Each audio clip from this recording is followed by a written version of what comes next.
Topic डालो, dipole, electric dipole.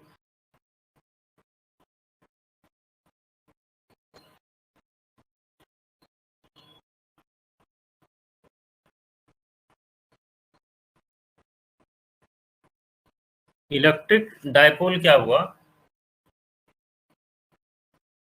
That is two equal and opposite charges जब एक दूसरे से एकदम स्मॉल सेपरेटेड होता है, बहुत स्मॉल डिस्टेंस होता है, तो वहां पे एक डाइपोल मोमेंट बनता है। इक्वल एंड अपोजिट, जैसे HCl मान लो, H प्लस Cl माइनस, दोनों का डिस्टेंस क्या है एक दूसरे के बीच में, पॉजिटिव और नेगेटिव आयन के बीच में, बहुत स्मॉल है। पॉजिटिव चार्ज की भी वैल्यू और नेगेटिव चार्ज की भी वैल्यू क्या है, सेम ही है ना। तो ये हुआ basically system of two equal and, screen share नहीं हुआ है। अच्छा भूल ही गया था मैं। ठीक है, अभी दिख रहा है क्या? यस। तो ये हो गया आपका इलेक्ट्रिक डाइपोल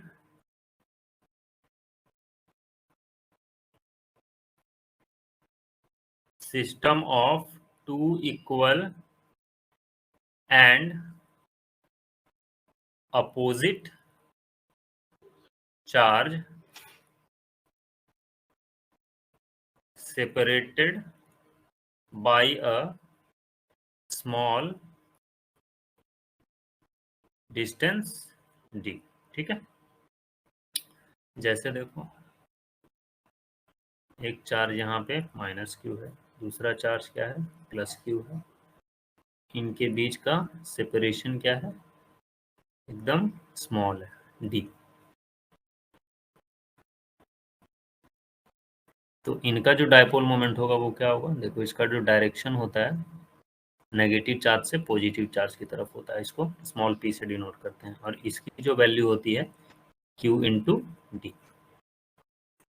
ये हुआ तुम्हारा डाइपोल मोमेंट। इसका अगर डायरेक्शन देखा जाए डाइपोल मोमेंट का, डायरेक्शन ऑफ डाइपोल ये आपका हो जाता है नेगेटिव चार्ज से पॉजिटिव चार्ज की तरफ, ठीक है, minus q to plus q. Magnitude of dipole कितना हो जाएगा, magnitude of dipole is equal to q into d, charge into distance between the both charge. Example देखो इसका, HCl, HCl को कैसे लिखते हो, H प्लस Cl माइनस, तो यहाँ पे डाइपोल बनता है। H2O, H2O भी डाइपोल बनाता है, ये तुम्हारा ऐसे चलाएगा। 2 पे कितना चार्ज होता है, O पे चार्ज जो होता है -2 होता है। तो आप सोचोगे सर O पे तो -2 है, अरे तो -1 इसके साथ, -1 इसके साथ, +1 +1 हो गया, दोनों अपना मस्त डाइपोल बना लिया। ये -1 डाइपोल बना लिया, ये -1 +1 डाइपोल बना दिया, एक दूसरे से बन गया डाइपोल। HF भी डाइपोल बनाता है,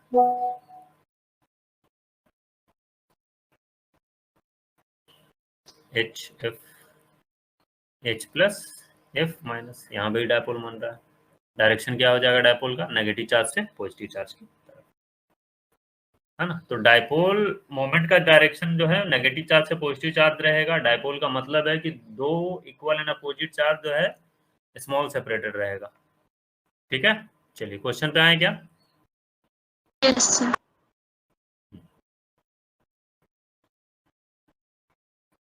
एकदम आसान सवाल पे आते हैं। सबसे पहले एकदम इसका डाइपोल मोमेंट बताओ।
देखो कैसे इसको सॉल्व करोगे। डायपोल मोमेंट क्या होता है तुम्हारा, Q into D, D vector. Direction किधर से किधर पकड़ना है, ये माइनस चार्ज से पॉजिटिव चार्ज की तरफ। तो डी वेक्टर कैसे फाइंड आउट करोगे, एक पॉइंट आपको पता है, दूसरा पॉइंट भी पता है, तो डी वेक्टर क्या हो जाएगा, 4i cap plus 5j cap plus 7k cap minus 1i cap plus 2j cap plus 3k cap. ये क्या वैल्यू आ जाएगी, 3i cap plus 3j cap plus 4k cap. देख लो क्या बात समझ में आया, 3i cap plus 3j cap plus 4k cap. उसके बाद अब नॉर्मल चार्ज से मल्टीप्लाई कर दो।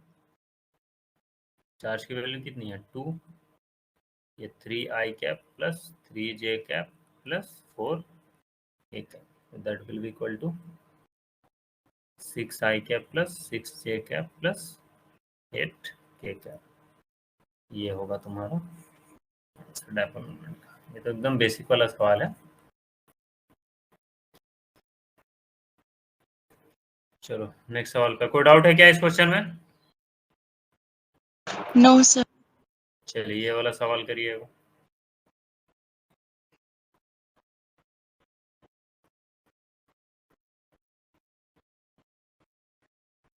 Find dipole moment of the following cases.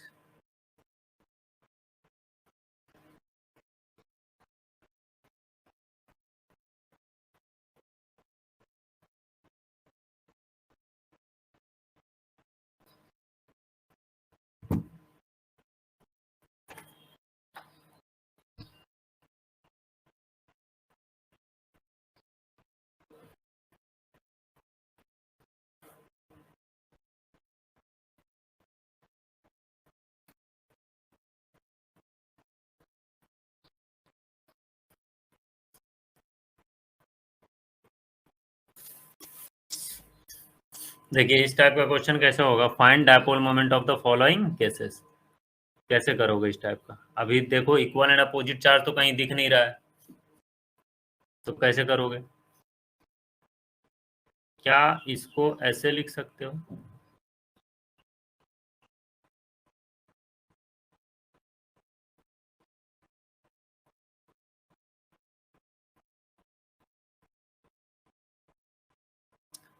इधर प्लस क्यू हो गया, इधर भी प्लस क्यू हो गया, minus Q comma minus Q, तो minus Q plus Q, minus Q plus Q, ये वाला कंबाइन हो जाएगा। ठीक है, एक इधर डायपोल मोमेंट बनेगा, इसकी क्या वैल्यू होगी Q इंटू एल, एक इधर डायपोल मोमेंट बनेगा इस डायरेक्शन में, इसकी भी वैल्यू क्या होगी Q इंटू एल। दोनों जब मोमेंट निकल गया तो पी नेट नहीं निकाल लोगे, ये शायद इक्विलेटरल ट्रायंगल, हाँ इक्विलेटरल ट्रायंगल है ये। ठीक है, ये इक्विलेटरल ट्रायंगल है तो इनके बीच का एंगल क्या हो जाएगा 60 डिग्री। तो फिर पी नेट निकालने में क्या इश्यू है, एक वेक्टर इधर चल रहा है Q इंटू एल, दूसरा वेक्टर इधर चल रहा है, मतलब एक डायपोल इधर चल रहा है, दूसरा डायपोल इधर चल रहा है, दोनों के बीच का एंगल क्या है 60 डिग्री। तो रिजल्टेंट या पी नेट कहीं इधर आ रहा होगा, पी नेट की क्या वैल्यू आ जाएगी,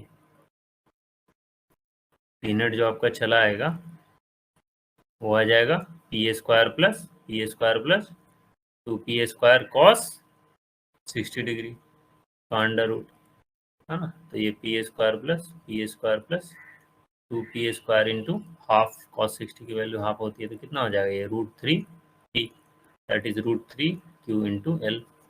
और दोनों क्या है सेम ही है पी, तो ये 30 डिग्री पे नेट डायपोल मोमेंट चलेगा, यहाँ से 30 डिग्री पे पी नेट जो होगा यहाँ से 30 डिग्री पे चलेगा। तो इस टाइप का क्वेश्चन ऐसे आपको सॉल्व करना होगा। क्या ये बात समझ में आया है? Yes sir. नेक्स्ट वन आप ट्राई करिए सिमिलरली।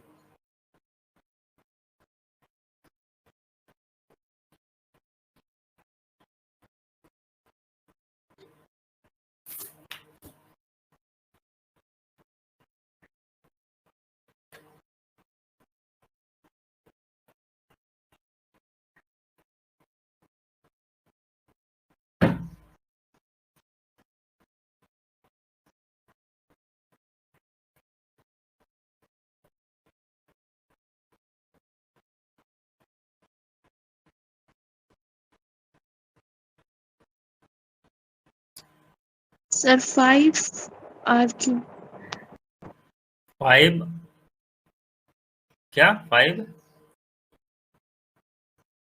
R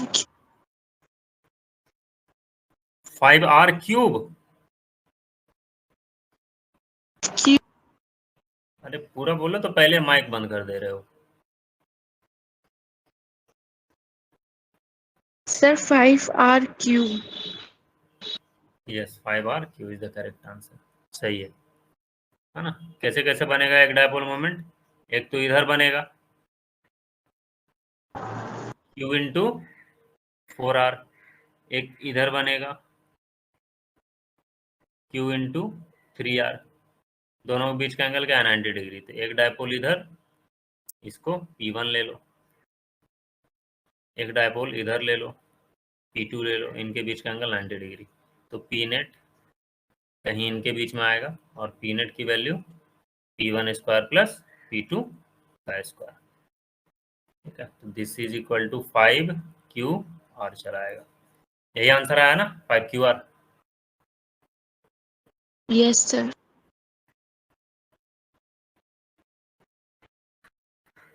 चलिए नेक्स्ट आ जाओ। Electric field and potential due to a short dipole on the axis.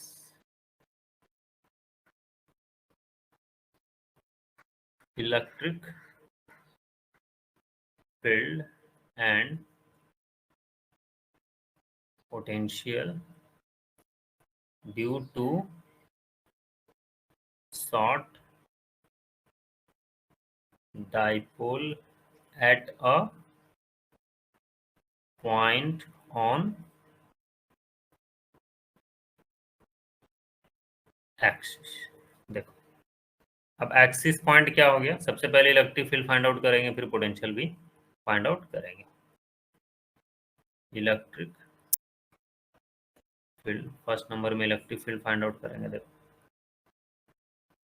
ये चार्ज माइनस क्यू, ये चार्ज प्लस क्यू, इनके बीच का क्या है डिस्टेंस R पकड़ लो, या इनके बीच का डिस्टेंस 2D पकड़ लो। अब क्या है एक्सियल पॉइंट, मतलब ये वाला लाइन, ये वाला लाइन, दोनों चार्ज के मिलाने से जो वाला लाइन बनता है। इस पॉइंट ए पे you have to find out net electric field. ये जो पॉइंट है डायपोल का सेंटर से R डिस्टेंस पे है। तो यहाँ पे जो इलेक्ट्रिक फील्ड आता है वो इस डायरेक्शन में आता है। डायरेक्टली मैं फॉर्मूला लिख दे रहा हूँ एक्सिस पे, this is equal to 2kp by R cube, 2kp by R cube. देखो डायपोल का डायरेक्शन किधर है, इधर ही है। डायपोल और इलेक्ट्रिक फील्ड की जो डायरेक्शन है सेम ही है ना। वेक्टर फॉर्म में अगर लिखोगे तो वेक्टर फॉर्म में लिख दो, this is equal to 2kp by R cube.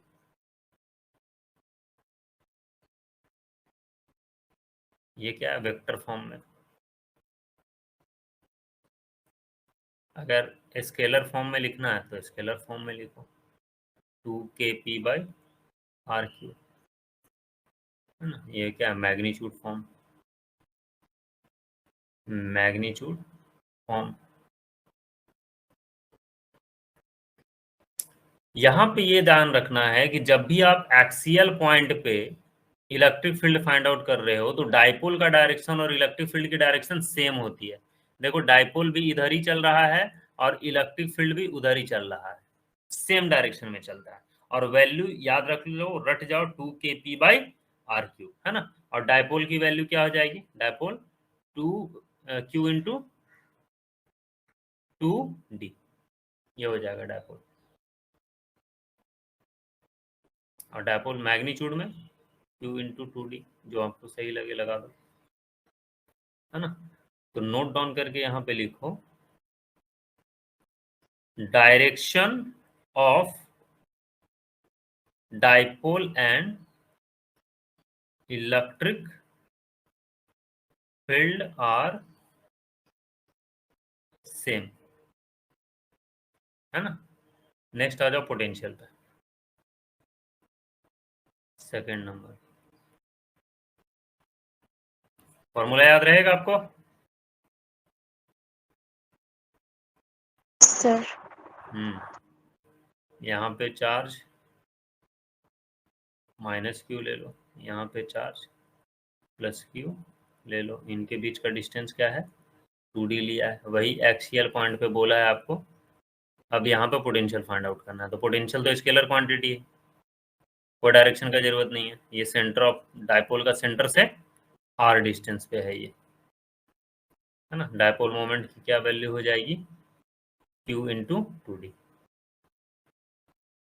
तो पोटेंशियल एट पॉइंट ए जो आता है, this is equal to kp/r²।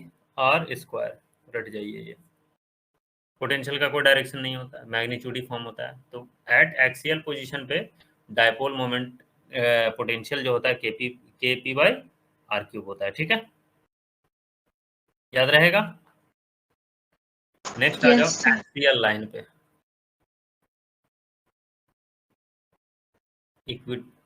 Axial पे देख लिया, इक्वेटोरियल पे electric field and potential at a point on a equatorial line due to short dipole, ठीक है, ड्यू टू शॉर्ट डायपोल मतलब वही जो होता है। सबसे पहले इलेक्ट्रिक फील्ड कैलकुलेट करने सीखेंगे। इलेक्ट्रिक फील्ड डायरेक्ट फॉर्मूला लिखाएंगे, माइनस क्यू है प्लस क्यू है, माइनस क्यू है प्लस क्यू है,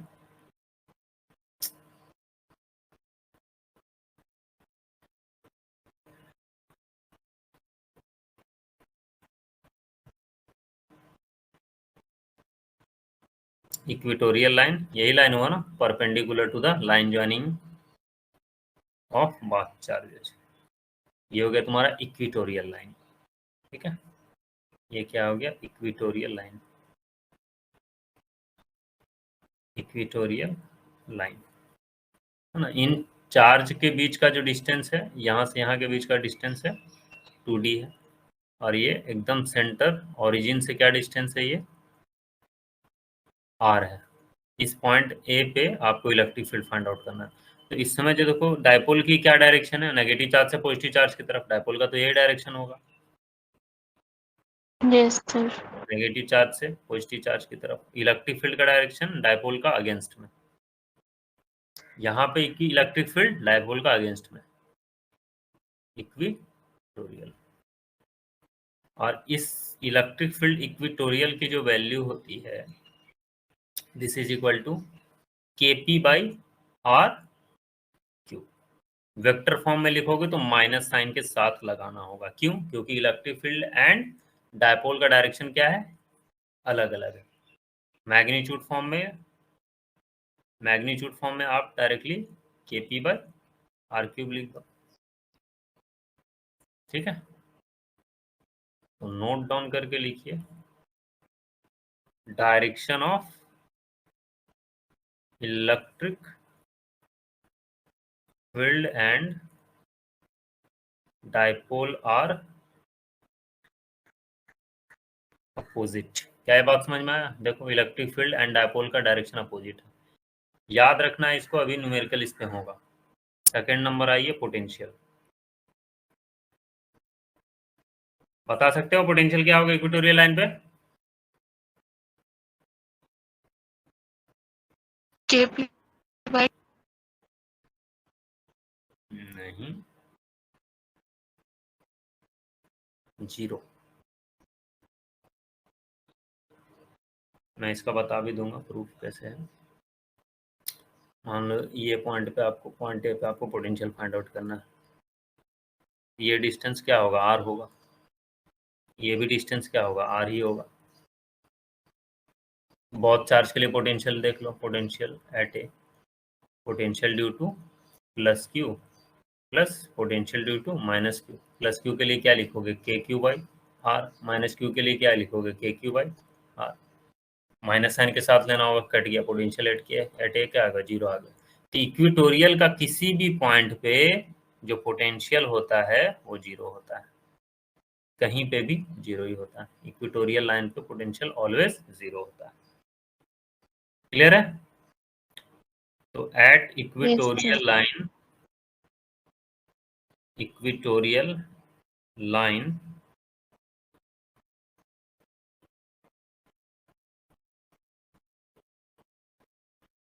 potential is equal to zero, always zero होता है। क्या बात समझ में आया? कोई डाउट है क्या? एक एक क्लियर करिए। No, sir. चलिए सवाल पे आते हैं फिर।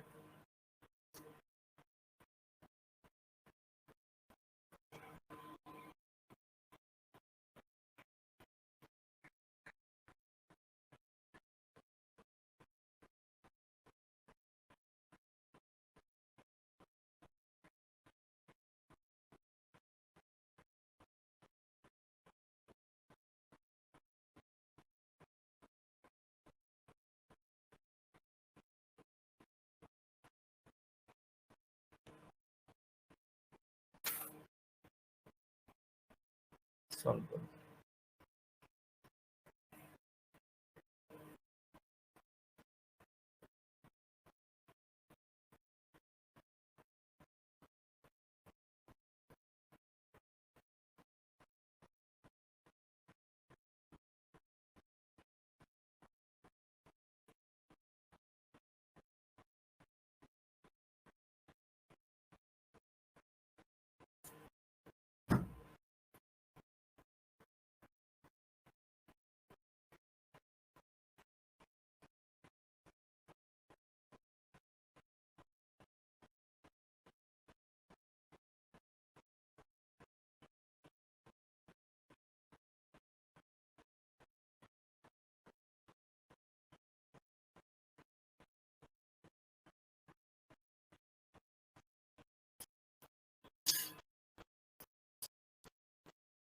देखो मैं एक बता देता हूँ कैसे करोगे इस टाइप का सवाल को।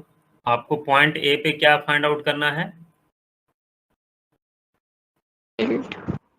Net electric field. आप देखो ये जो पॉइंट ए है, इस डाइपोल के लिए, P2 डाइपोल के लिए कौन सा पॉइंट है, एक्सियल पॉइंट है या इक्वेटोरियल पॉइंट है?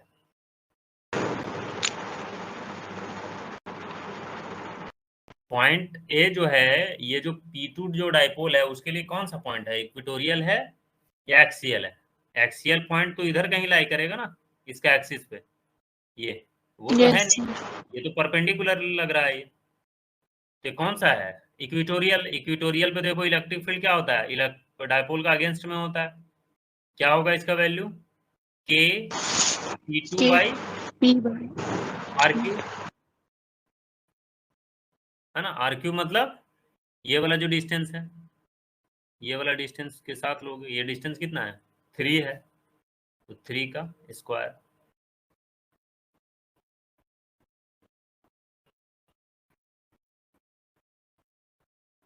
ये तुम्हारा इलेक्ट्रिक फील्ड E2 मान लो, electric field due to P2 dipole. अब P1 वाला जो डायपोल है उसके लिए पॉइंट ए कौन सा लाइन है, एक्सियल है या इक्वेटोरियल है? equatorial. ये भी इक्वेटोरियल। इलेक्ट्रिक फील्ड क्या होता है, डायपोल का अगेंस्ट। डायपोल देखो राइट साइड चल रहा है तो इलेक्ट्रिक फील्ड लेफ्ट साइड चलेगा। इसको E1 ले लो, ये क्या हो जाएगा, के P1 बाई परपेंडिकुलर डिस्टेंस कितना हो जाएगा, ये 4 का स्क्वायर। ठीक है, तो परपेंडिकुलर निकल गया, पैरेलल निकल गया, तो नेट इलेक्ट्रिक फील्ड क्या हो जाएगा, इलेक्ट्रिक फील्ड नेट कहीं ना कहीं इनके बीच में होगा, ई नेट। ई नेट की क्या वैल्यू हो जाएगी, E1 का स्क्वायर प्लस E2 का स्क्वायर। अब जो सॉल्यूशन आएगा वही आंसर होगा, है ना। E1 की वैल्यू कितनी है, के E1 बाई 4 का स्क्वायर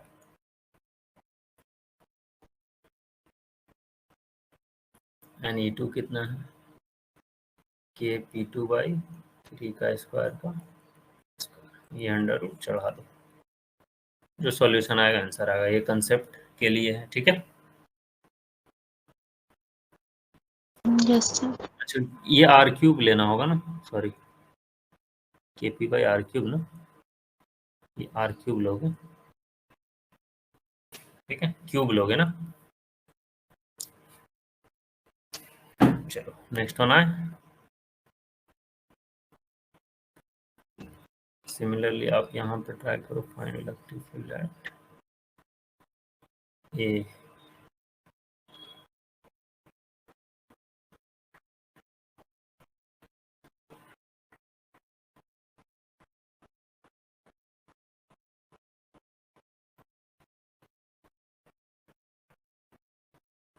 इस पॉइंट पर ट्राई करो।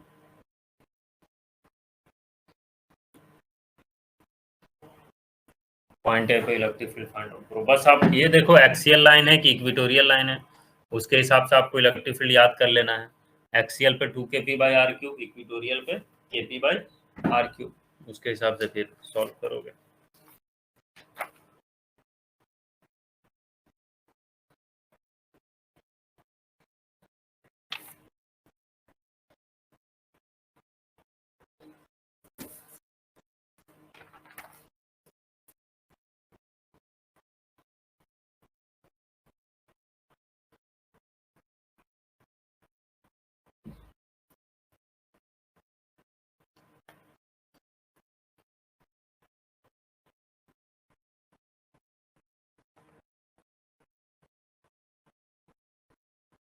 वही P1 और P2 के फॉर्म में ही लाओ।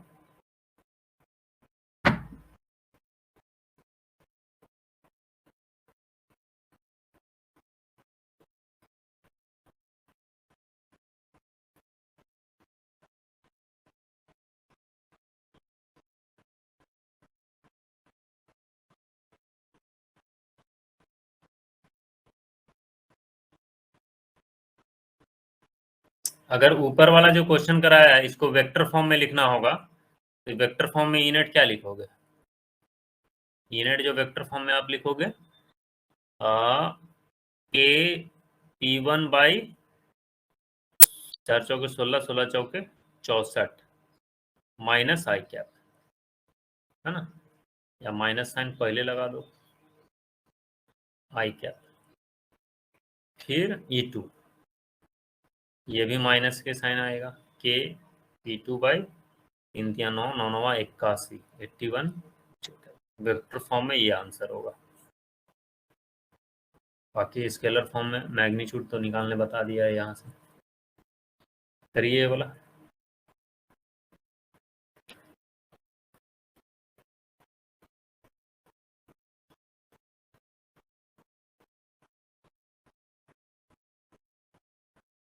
अच्छा ये 27 होगा ना, 3 3 9 9 का 9 18 9 27।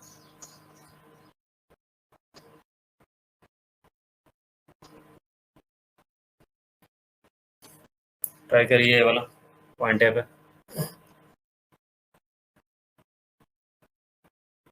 Sir E1 KP by B cube और E2 2 KP by A cube. E1 अच्छा P1 के लिए E1 लियो, डायरेक्शन क्या होगा E1 का पॉइंट ए पे? अपोजिट डाइपोल के। इधर होगा, क्या वैल्यू लिया है E1 का? KP by B cube. ये P1 बाई B क्यूब, ठीक है। और P2 के लिए 2 KP by A cube. Direction axis के अलोंग। इसी के अलावा, मतलब दोनों का डायरेक्शन देखो सेम ही है। यह हो जाएगा 2 के P2 बाई A क्यूब, दोनों का सेम डायरेक्शन है। तो वेक्टर फॉर्म में अगर आपको लिखना होगा तो क्या लिखोगे? के P1 by B cube minus I cap plus के 2kp2 / aq i क्या, ये वेक्टर फॉर्म में होगा। ठीक है, बाकी आपको नॉर्मल लिखना है तो बाकी नॉर्मल सब्ट्रैक्ट करके लिख दो, डायरेक्शन तो सेम ही है तो लिख ही सकते हो, कोई दिक्कत नहीं। चलिए, कोई डाउट है क्या? इस टाइप का क्वेश्चन हो जाएगा ना सर? ठीक,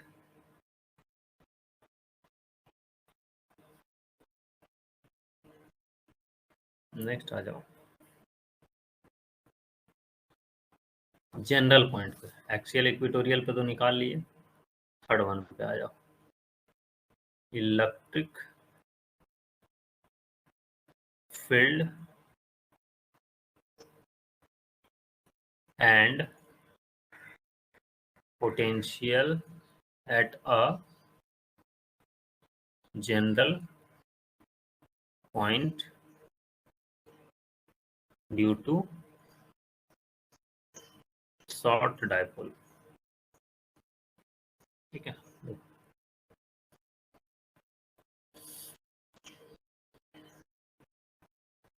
ये माइनस क्यू चार्ज है, ये प्लस क्यू चार्ज है।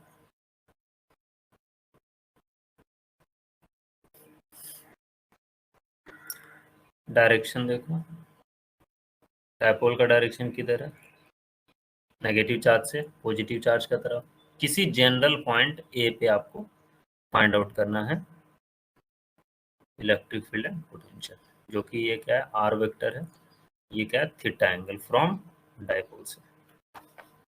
आप क्या करोगे, आपको एक्सियल और इक्वेटोरियल के लिए कहानी पता है, आप डायपोल को क्या ब्रेक कर सकते हो, एक इधर कंपोनेंट ब्रेक होगा, जिधर थीटा है उधर पी कॉस थीटा, और जिधर थीटा नहीं है उधर पी साइन थीटा। अब देखो पॉइंट ए जो है पी कॉस थीटा के लिए एक्सियल पॉइंट का काम कर रहा है क्या? पॉइंट ए जो है पी कॉस थीटा के लिए तो एक्सियल ही पॉइंट है ना।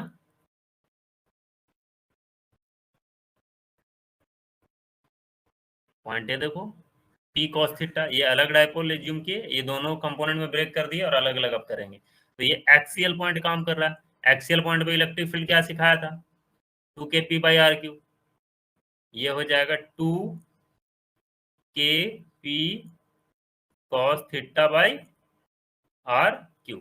अब पॉइंट ए जो है p sin थीटा के लिए इक्वेटोरियल लाइन में क्या होता है, डायपोल की जो डायरेक्शन होती है उसके अगेंस्ट में होता है इलेक्ट्रिक फील्ड। ये आप ले लो E पैरेलल और ये आपका हैगा E perpendicular, this is equal to k p sine theta by r3। क्या ये बात समझ में आया? Yes sir. तो दोनों के कहीं बीच में ई नेट आएगा, मान लो सपोज करो इधर कहीं ई नेट आ रहा है, जो कि यहाँ से क्या है, अल्फा एंगल बना रहा है। तो ई नेट आप कैसे निकाल लोगे, ई नेट आप कैसे निकालते हो, ई पैरेलल का स्क्वायर प्लस ई परपेंडिकुलर का स्क्वायर अंडर रूट, दोनों के बीच में 90 डिग्री एंगल है। तो इनको जो सॉल्व करने के बाद वैल्यू आता है उसको आपको याद रखना है, kp/r³ under root 1+3 cos square theta. क्या ये याद रहेगा ई नेट? Yes sir. चलो, अब देखो tan अल्फा आप कैसे फाइंड आउट करोगे, tan अल्फा ये क्या करोगे, ये थोड़ा सा और इसको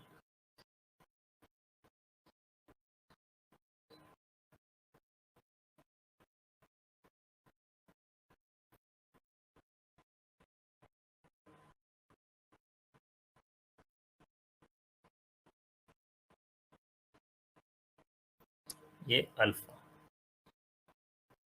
tan अल्फा आप कैसे लिखोगे, क्या लिख दोगे tan alpha, perpendicular upon base.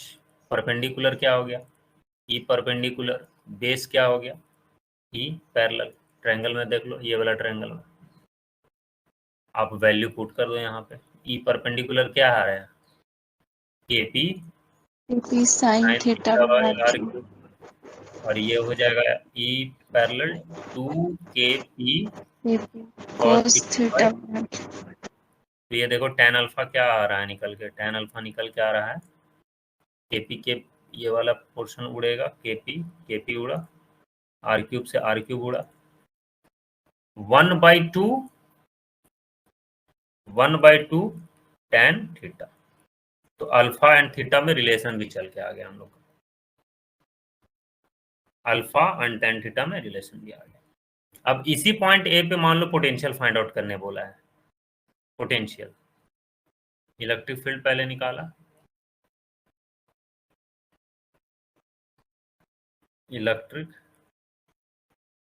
Field, potential क्या हो जाएगा, सेकेंड नंबर, पोटेंशियल जो पॉइंट ए पे होगा वो होगा k p dot r by r cube. ये वेक्टर फॉर्म में ऐसे लिख सकते हो या फिर ऐसे भी लिख सकते हो। वेक्टर फॉर्म क्या, वो तो वेक्टर है ही नहीं, लेकिन डॉट प्रोडक्ट है तो स्केलर प्रोडक्ट है ना। तो this is equal to k p cos theta by are square. तो पोटेंशियल का भी जनरल पॉइंट का आपको फॉर्मूला याद रखना है। ये फॉर्मूला याद रहेगा तो कहीं पे भी निकल आएगा, एक्सियल पे भी इक्विटोरियल पे। अब देखो ये पता है, आप इक्विटोरियल एक्सियल लाइन पे देखोगे और एक्सियल लाइन, आपको फॉर्मूला पता है, ई नेट का क्या पता है, k p by are cube 1+3 cos square theta, है ना। तो 4 एक्सियल पॉइंट, एक्सियल पॉइंट मतलब इधर कहीं पॉइंट लाएगा, तो थीटा का वैल्यू क्या हो जाएगा, 0 डिग्री। डायपोल भी राइट साइड है और आर का भी डायरेक्शन क्या हो जाएगा, उधर मैच कर जाएगा। दोनों के बीच में एंगल क्या है, 0 डिग्री। तो यहाँ पे आप 0 डिग्री उसमें डालो, तो that will be equal to 2kp by are cube, है ना। और इक्विटोरियल लाइन अगर आप डालोगे, इक्विटोरियल लाइन, तो थीटा का वैल्यू क्या होगा, 90 डिग्री। तो जनरल पॉइंट यस में सर, पता है तो कहीं का भी निकाल लोगे। इक्विटोरियल पॉइंट्स के लिए क्या हो जाएगा, थीटा का वैल्यू 90 डिग्री। अब 90 डिग्री पुट करो, cos 90 की वैल्यू क्या हो जाती है, 0 हो जाती है। तो ई नेट जो यहाँ आ जाएगा that is equal to k p by r Q. आ गया, यही तो आया था ना एक्सियल और इक्विटोरियल पे। सिमिलरली यस पोटेंशियल सर, के लिए भी देखो, ये वाला फॉर्मूला आप याद रखोगे, तो 4 एक्सियल, थीटा का वैल्यू 0 डिग्री, कॉस थीटा की वैल्यू क्या होती है, कॉस 0 डिग्री की वैल्यू 1 होती है। तो पोटेंशियल एट ए क्या हो जाएगा, k p by are square, 4 axial point. For equatorial देखोगे, इक्विटोरियल,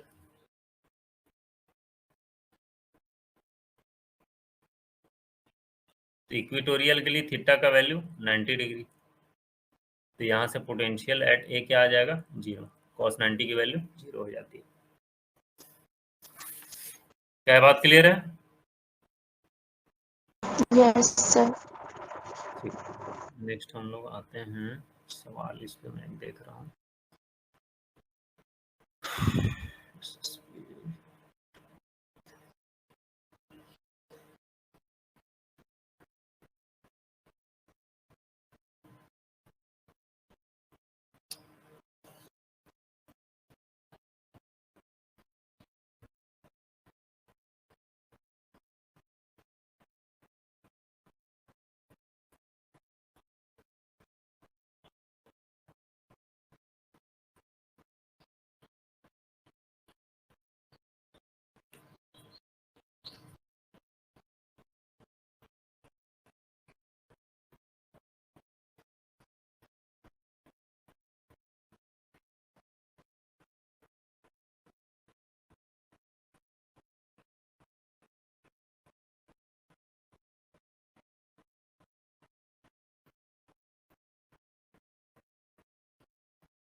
ठीक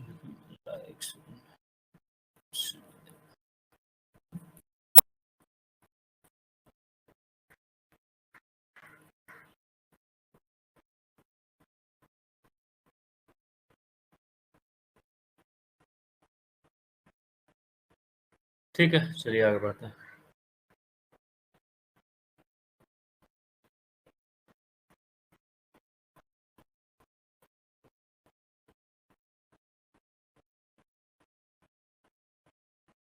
नेक्स्ट आ जाओ, dipole in uniform electric field.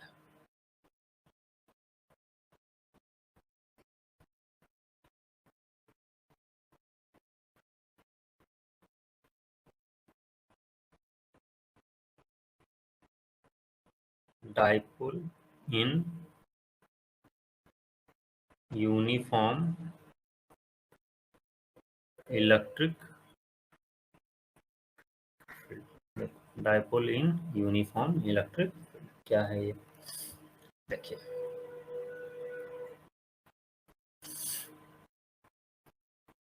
जब आप किसी डायपोल को यूनिफॉर्म इलेक्ट्रिक फील्ड में प्लेस करते हो, दैट इज इलेक्ट्रिक फील्ड क्या होगा, कांस्टेंट होगा।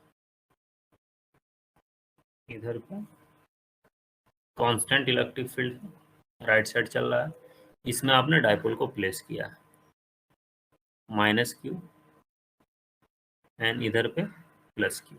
ठीक है, डायपोल का डायरेक्शन किधर होगा, ये डायरेक्शन होगी डायपोल की, इलेक्ट्रिक फील्ड का ये direction, this is the direction of electric field.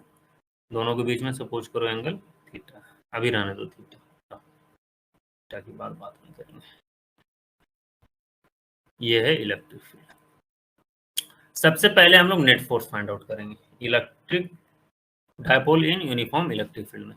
ये जो माइनस क्यू चार्ज है, अगर माइनस क्यू चार्ज को आप इलेक्ट्रिक फील्ड के रीजन में प्लेस करते हो तो क्या फोर्स एक्सपीरियंस करता है वो,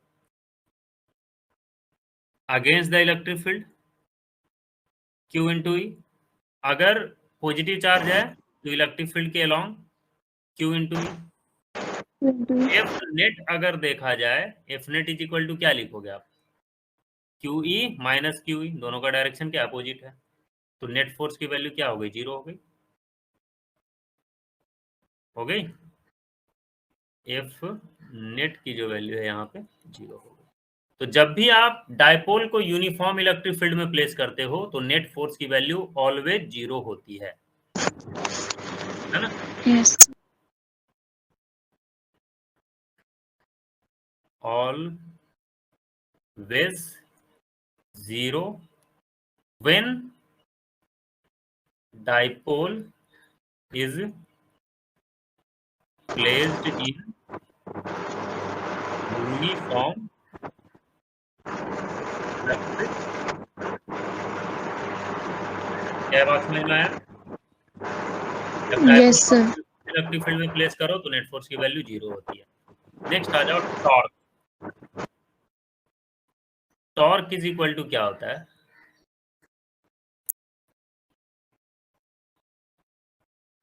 are t cross E. Direct मैं फॉर्मूला करा रहा हूं, net torque is equal to जो होता है टी क्रॉस ई होता है। जब भी डायपोल को आप यूनिफॉर्म इलेक्ट्रिक फील्ड में प्लेस करो तो टॉर्क की वैल्यू टी क्रॉस ई होता है। ठीक है,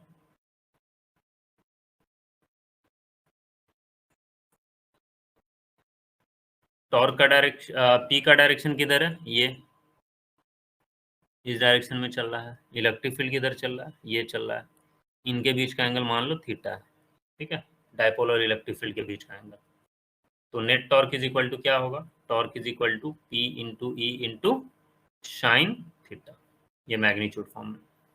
तो जब भी डायपोल को आप यूनिफॉर्म इलेक्ट्रिक फील्ड में प्लेस करिए, तो यूनिफॉर्म इलेक्ट्रिक फील्ड में प्लेस करोगे तो क्या टॉर्क एक्सपीरियंस करेगा, पी क्रॉस ई। क्लियर है। Yes sir. अब ये जो टॉर्क की वैल्यू है,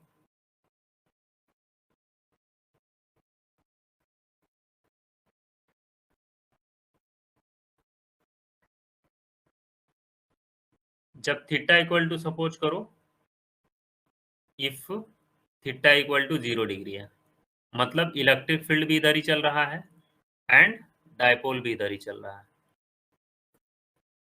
देखो टॉर्क जब लग रहा होता है ना, टॉर्क का काम है सिस्टम को रोटेट कराना। नेट फोर्स 0 है, फोर्स का काम है बॉडी को ट्रांसलेशन मोशन कराना। जैसे इसको मैं फोर्स दूं तो ये आगे मूव करेगा, जैसे ही टॉर्क इसको दूंगा तो ये फिर ऐसे रोटेट करेगा। सिर्फ टॉर्क दूंगा रोटेट करेगा। टॉर्क का काम है ऑब्जेक्ट को रोटेशन इफेक्ट देना, फोर्स का काम है स्ट्रेट पाथ में मूव कराना। तो अगर डायपोल मोमेंट को, किसी डायपोल को आप यूनिफॉर्म इलेक्ट्रिक फील्ड में प्लेस करोगे, नेट फोर्स तो 0 हो गया, इसका मतलब वो मोशन नहीं करेगा, आगे पीछे मूव नहीं करेगा। लेकिन टॉर्क जो है 0 नहीं है, टॉर्क की वैल्यू अगर कुछ है तो वो फिर डायपोल क्या होगा, रोटेट करेगा ऐसे ऐसे। दोनों सिस्टम क्या है, ऐसे ऐसे ऐसे ऐसे रोटेट करेगा डायपोल, है ना। तो टॉर्क की वैल्यू मे और may not be 0, it will depend. तो सपोज करो जब टॉर्क लग रहा है तो जिसका कारण रोटेशन इफेक्ट है, इनिशियली में जो डायपोल है ऐसे है, इलेक्ट्रिक फील्ड इधर चल रहा है ब्लैक वाला पेन तरफ, और ये डायपोल ऐसे है। टॉर्क लग रहा है तो ये फिर रोटेशन ही करेगा ऐसे, ये फिर ऐसे ऐसे रोटेट करेगा। रोटेट करेगा तो angle between dipole and electric field क्या होगा, चेंज करेगा। तो जब चेंज करेगा तो सपोज करो when theta is equal to 0 degree, जब डायपोल इलेक्ट्रिक फील्ड एक डायरेक्शन में अलाइन कर गया है ना, तो टॉर्क की वैल्यू क्या होगी, P into E into sine 0 degree. Sine 0 की वैल्यू क्या होती है, 0। तो टॉर्क की वैल्यू हो जाएगी 0, है ना। तो जब theta is equal to 90 degree होती है तो टॉर्क की वैल्यू 0 होती है, 0 डिग्री होती है।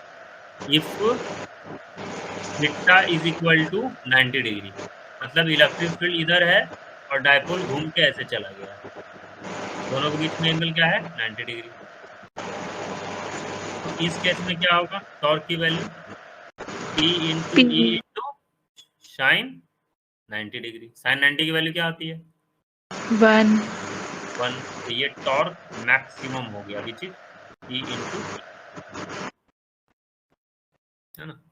एक और ले लो, if theta is equal to 180 degree, तो इस केस में क्या होगा, टॉर्क की वैल्यू 180, मतलब जिधर इलेक्ट्रिक फील्ड तो राइट साइड है, डायपोल किधर चला गया, लेफ्ट साइड चला गया। ये दोनों के बीच में एंगल क्या है, 180 डिग्री। तो टॉर्क की जो वैल्यू हो गई, this is equal to P into E into sine 180। Sine 180 क्या होता है, -1, है ना। नहीं, साइन 180 तो फिर 0 ही हो जाएगा, तो यहाँ पे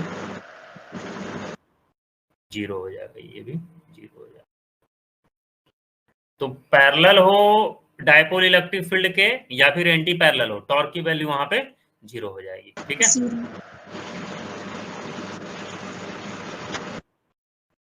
नेक्स्ट आ जाओ, potential of dipole.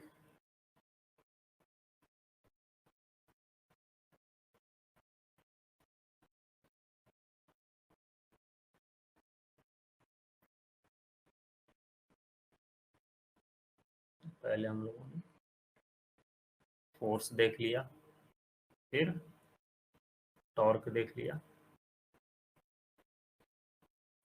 Second number, first one force, second one torque, third one potential.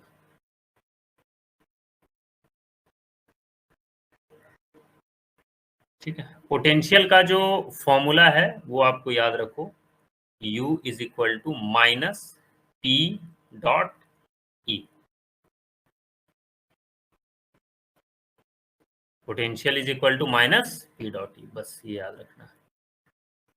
अब यहाँ पे देखो, जब theta is equal to 0 degree होगा, इसको अगर मैग्नीट्यूड फॉर्म में ब्रेक करिएगा तो ये क्या होगा, minus P into E into cos theta,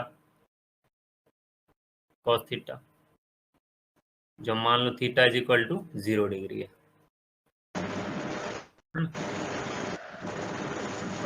जब theta is equal to 0 degree, तो पोटेंशियल एनर्जी क्या होगा, minus P into E into cos 0 degree. तो ये वो कॉस 0 की वैल्यू 1 होती है, PE। This is minimum potential energy. जब थीटा की वैल्यू 180 डिग्री होगा तो U की वैल्यू कितनी हो जाएगी, minus P into E into cos 180, cos 180 -1 होता है, ये हो जाएगा यू मैक्सिमम, जो कि पी इंटू ई होगा। और जब theta is equal to 90 degree हो जाएगा तो कॉस 90 की वैल्यू क्या होती है? 0। तो पोटेंशियल एनर्जी क्या हो जाएगा? 0 हो जाएगा, है ना। यू की value Yes, sir. Minus P into E into cos 90 degree, cos 90 की वैल्यू पोटेंशियल 0 हो जाएगा। जब theta is equal to 0 degree है तो पोटेंशियल एनर्जी क्या है? मिनिमम है। Yes, sir. एफ नेट की तो वैल्यू 0 ही होगी, वो ऑलवेज 0 है। लेकिन टॉर्क नेट जो आप लिखोगे ई क्रॉस ई, तो उसकी वैल्यू कितनी हो जाएगी? देखो टॉर्क की भी वैल्यू 0 होगी ना। जब 0 डिग्री था तो टॉर्क की वैल्यू क्या आई थी? देखो जरा, 0. 0 आया था। और 180 पे भी 0 आया था, फिर Yes, थीटा sir. पे मैक्सिमम आया था 90 डिग्री पे। तो जब नेट फोर्स भी 0 है, टॉर्क भी 0 है, एनर्जी क्या है? मिनिमम है। तो ये हुआ तुम्हारा स्टेबल इक्विलिब्रियम, स्टेबल इक्विलिब्रियम। मतलब जब डाइपोल जो है इलेक्ट्रिक फील्ड इस डायरेक्शन में है और डाइपोल भी उसी डायरेक्शन में है, तो ये स्टेबल इक्विलिब्रियम का कंडीशन है। इलेक्ट्रिक फील्ड इधर ही चल रहा है एंड डाइपोल भी क्या है? इधर ही चल रहा है। ये कौन सा कंडीशन है? Stable equilibrium. सेकंड केस में देखो, यहाँ पे क्या, एफ नेट तो ऑलवेज 0 होगा, उसके लिए तो सोचना ही नहीं है। टॉर्क नेट की भी वैल्यू यहाँ पे भी 0 है, बट एनर्जी क्या है? मैक्सिमम है, तो वो हुआ अनस्टेबल इक्विलिब्रियम। एनर्जी ज्यादा तो वो अनस्टेबल है, अनस्टेबल इक्विलिब्रियम, अनस्टेबल इक्विलिब्रियम है ये। ठीक है, दैट इज इलेक्ट्रिक फील्ड इधर चल रहा है, इलेक्ट्रिक फील्ड इधर चल रहा है एंड डायपोल मोमेंट इधर है। तो ये कौन सा कंडीशन है? Unstable equilibrium. और यहाँ पे कोई इक्विलिब्रियम नहीं होगा। यहाँ पे एफ नेट तो 0 होगा, बट टॉर्क नेट की वैल्यू क्या होती है? यहाँ पे मैक्सिमम आता है ना, टॉर्क तो मैक्सिमम आता है, पी इंटू ई। देखो theta is equal to 90 degree था तो टॉर्क की वैल्यू मैक्सिमम आ रहा था, मैक्सिमम। तो ये क्या है? इक्विलिब्रियम में नहीं है। ठीक है, तो Yes, dipole sir. Is not in equilibrium. For equilibrium of any body F net and torque net must be 0, है ना। तो ये भी पॉइंट करके लिख लो। फॉर इक्विलिब्रियम, इक्विलिब्रियम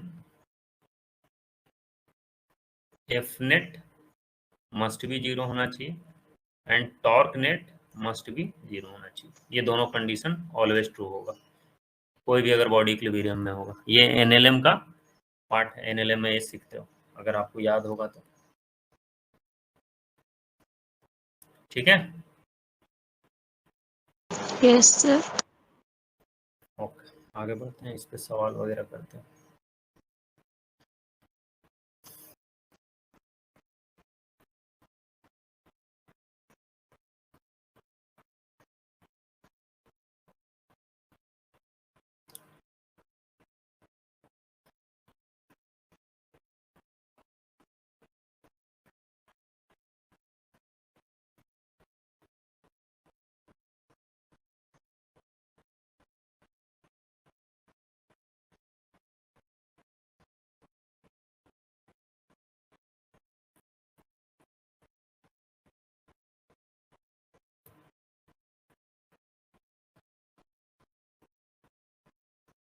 ये क्वेश्चन है, इसमें आप सबसे पहले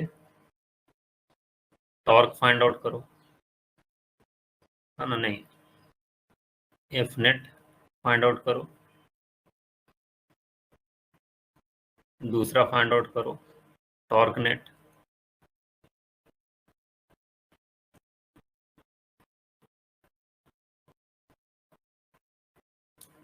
तीसरा फाइंड आउट करो पोटेंशियल एनर्जी,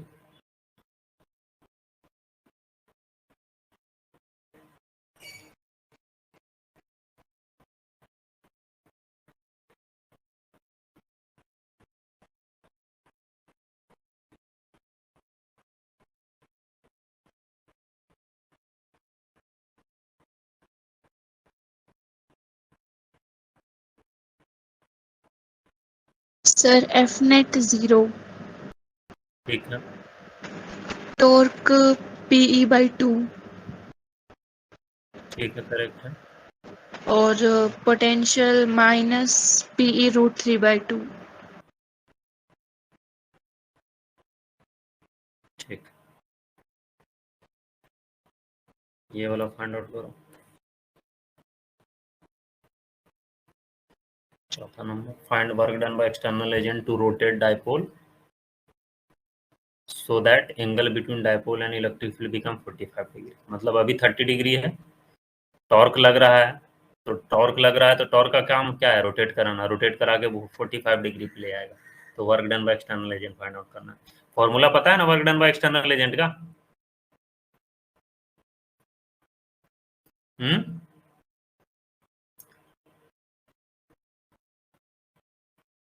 बता दूं क्या? Yes sir.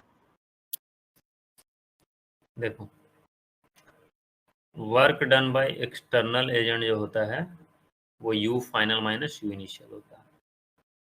Work done by external agent U final minus U initial. देखो ये ऑलवेज ट्रू नहीं होता, ये भी मैं बता दे रहा हूँ, पूरा प्रूव करके बता ही दे रहा हूँ।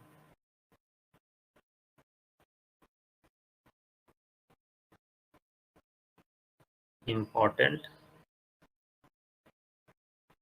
कॉन्सेप्ट, देखो वर्क एनर्जी थ्योरम आप सीखे होगे। Work energy theorem, work done due to all forces is equal to change in kinetic energy होता है, के फाइनल माइनस के इनिशियल, ठीक है। तो work done due to conservative force plus work done due to non conservative force, वही all forces में आ गया, चेंज इन काइनेटिक एनर्जी, ये फर्स्ट ले लो, ठीक है। ये जो फॉर्मूला होता है ये ऑलवेज वैलिड होता है, दिस इज ऑलवेज वैलिड, या फिर इसके फॉर्म में आप लिखो, work done due to all the forces is equal to change in kinetic energy. ये जो फॉर्मूला हम लोग लिखते हैं, this formula is always valid, change in kinetic energy, ये क्या है? ऑलवेज वैलिड, है ना। एक और फॉर्मूला हम लोग लिखते हैं, work done due to conservative force,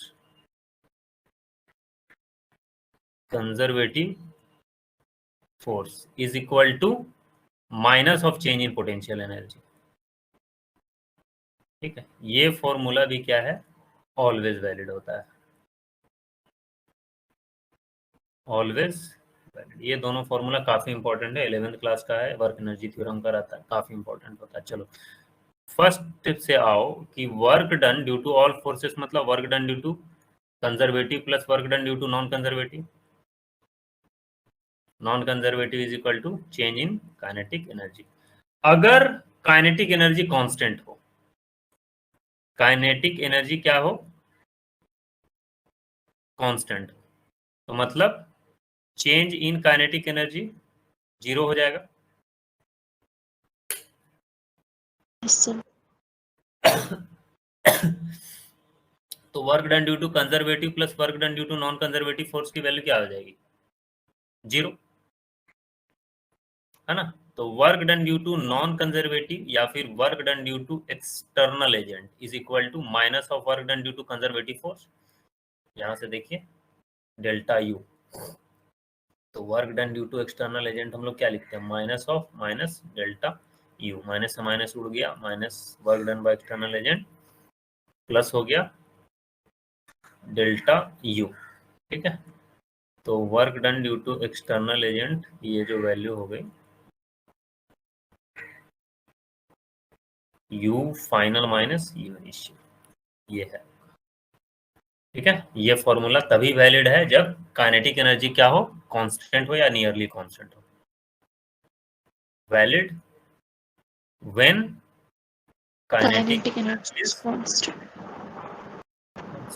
तो ये तीनों फॉर्मूला काफी इंपॉर्टेंट है, ये दोनों ऑलवेज वैलिड रहेगा, वर्क एनर्जी थ्योरम और work done due to conservative force minus change in potential energy, ठीक है।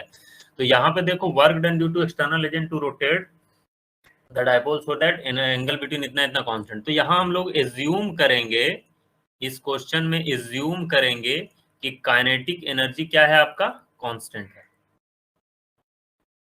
एक्चुअली वो डायपोल काफी धीरे धीरे रोटेट करता है, तो energy constant, kinetic energy constant रहता है। तो आप डायरेक्टली फॉर्मूला ये अप्लाई कर सकते हो, work done due to external agent U final minus U initial. ठीक है, तो यू फाइनल निकालो, जब 45 डिग्री पे था तो पोटेंशियल एनर्जी निकालो, और जब इस पे था 30 डिग्री पे था इनिशियली, उस समय का पोटेंशियल एनर्जी निकालो, दोनों को माइनस कर दो, आंसर चला आएगा, है ना। यहाँ पे पोटेंशियल एनर्जी लिख देना।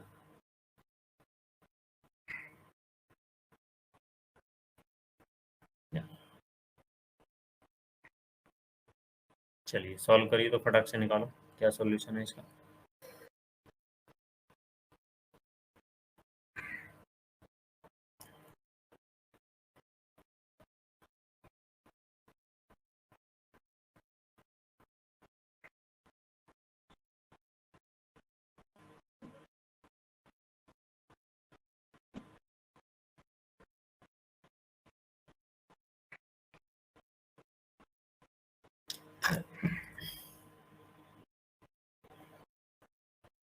Sir PE into 2 plus √2/2 root. ठीक है, देखते हैं यहाँ पे। देखो यू फाइनल कितना आ जाएगा यहाँ से, यू फाइनल कब होगा, इस क्वेश्चन को ऊपर थोड़ा कर दे क्या सॉल्व, इधर साइड में चलेगा। Yes sir. ठीक है,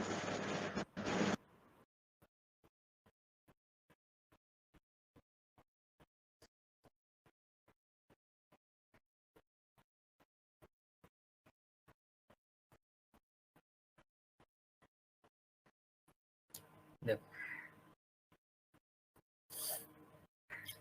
इनिशियली क्या बोला है, find work done by external agent to rotate the dipole so that angle between dipole and electric field become 45 degree. तो पहला में इलेक्ट्रिक फील्ड इधर है एंड डायपोल क्या है, इधर है, दोनों के बीच का एंगल क्या है, 30 डिग्री है।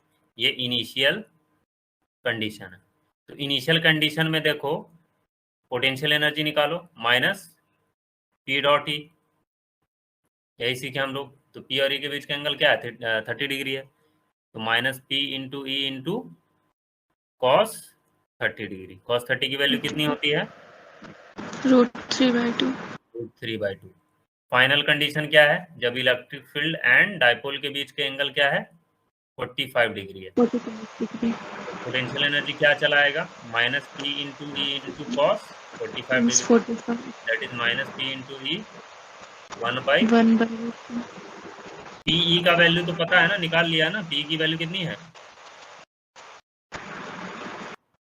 पी का फॉर्म में ही आंसर लाना है, पी के फॉर्म में ही लेते आओ। ठीक है, तो ये तुम्हारा यू इनिशियल था, ये तुम्हारा क्या है, यू फाइनल है। तो work done by external agent क्या सिखाया आपको, U final minus U initial, कर दो यू फाइनल की value minus P into E by √2, and ये हो जाएगा minus minus plus P into E, ये क्या हो जाएगा, √3/2। तो ये जो भी आप सॉल्यूशन करके लाओगे वही आंसर होगा, यही की हो गया। हाँ यही किए हो।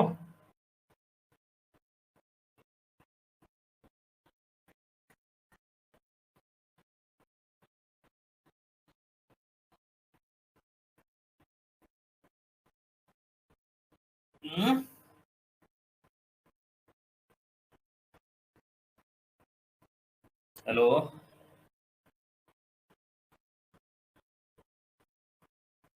हेलो।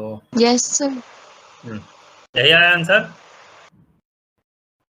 Yes sir. देखो ये सवाल मैं करा रहा हूँ, ये बहुत बार सवाल पूछता है, बहुत बार पूछ चुका भी है। Find work done by external agent to rotate a dipole from θ1 to θ2। Find out करो, तो find work done by external agent to rotate the dipole from θ1 to θ2।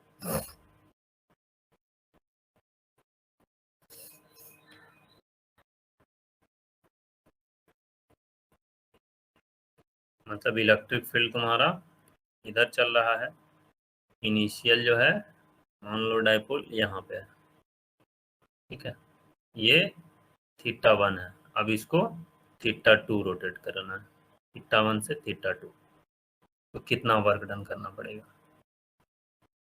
आप यू इनिशियल निकाल लोगे, यू इनिशियल कितना हो जाएगा, P into E into minus P into cos θ1, θ1 final कितना होता है, minus P into E into cos plus θ2। θ2 work done by external agent क्या लिखोगे, U final minus U initial, that will be equal to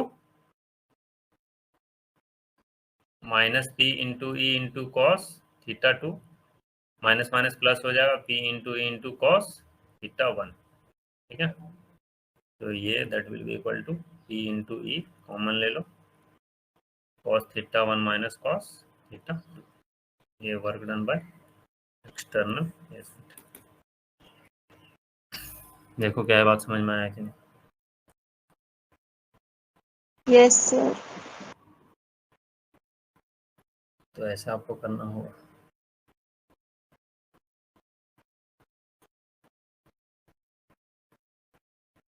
ठीक है, ये सवाल करिए फटाफट।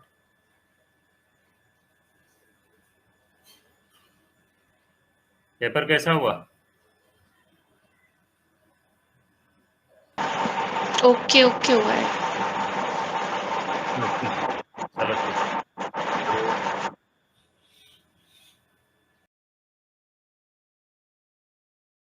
तो देखो इस टाइप का क्वेश्चन कैसे होगा, initially dipole makes an angle 53 degree with electric field as shown in diagram, ठीक है, एंड रिलीज्ड किया गया है, मतलब इनिशियली जो वेलोसिटी है डाइपोल का वो 0 है।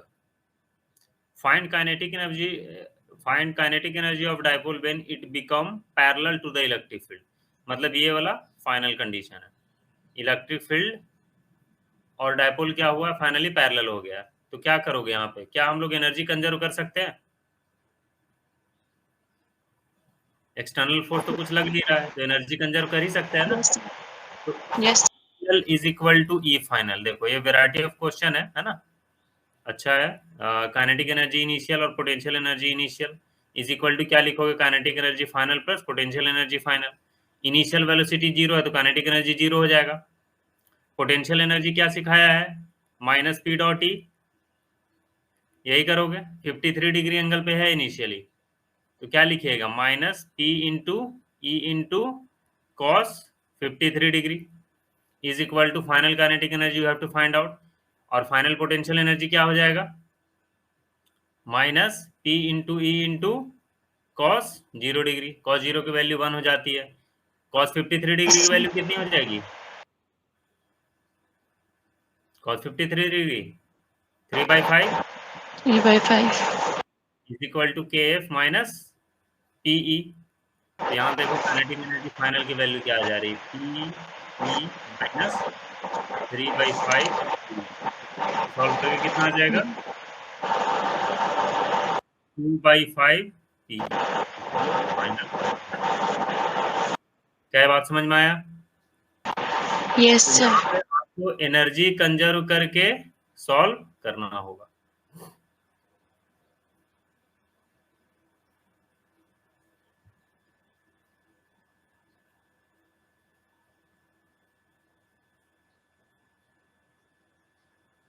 ठीक है, आगे बढ़ते हैं।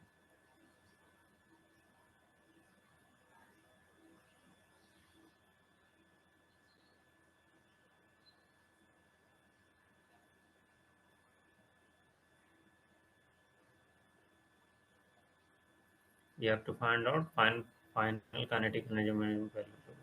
हाँ ठीक है।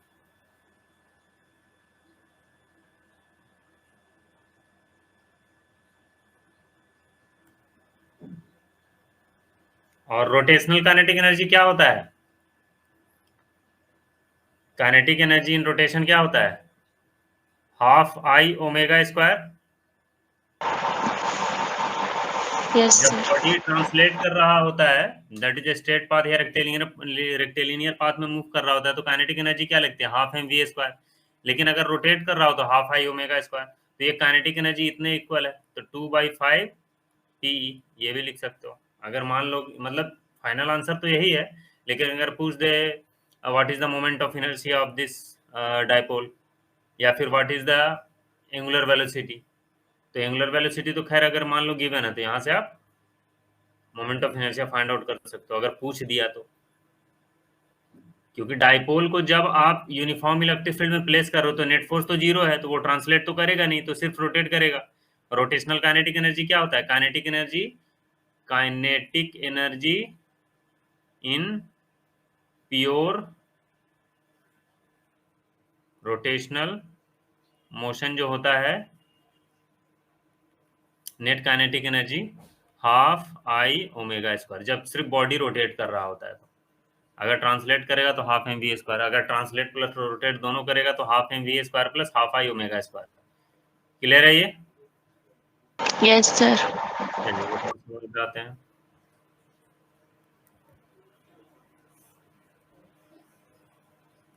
इसमें दिमाग लगाओ थोड़ा सा।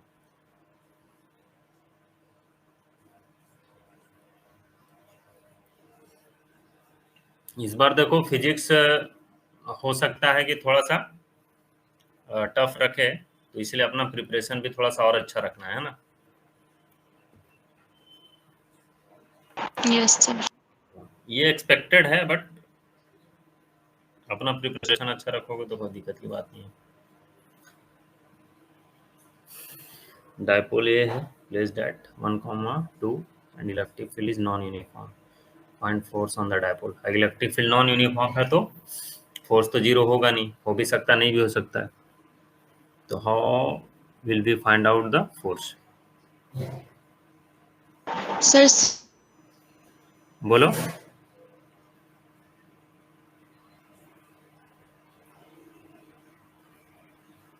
बोलो, आवाज नहीं आई आपकी।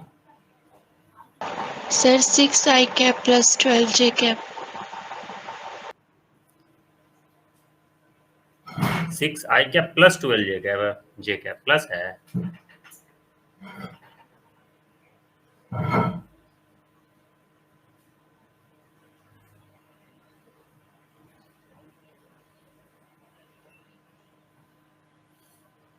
देखो, potential energy is equal to क्या होता है? माइनस पी डॉट ई।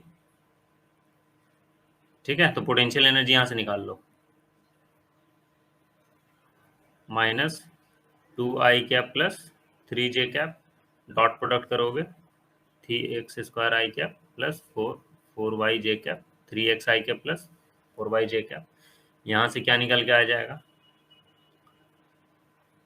3 दूनी 6x माइनस 12y, ये आ गया पोटेंशियल एनर्जी। तो पोटेंशियल एनर्जी निकल गया, तो अब फोर्स कैसे निकालते हैं? फोर्स का क्या फॉर्मूला आता है? F is equal to minus du/dr, ऐसा कुछ लेते हैं। अगर आपको Fx निकालना है, Fx जब निकालना होता है तो आपको पार्शियल डिफरेंशिएशन यहाँ पे करना पड़ेगा, del U by del X. Y को क्या एज्यूम करोगे? कांस्टेंट। ठीक है,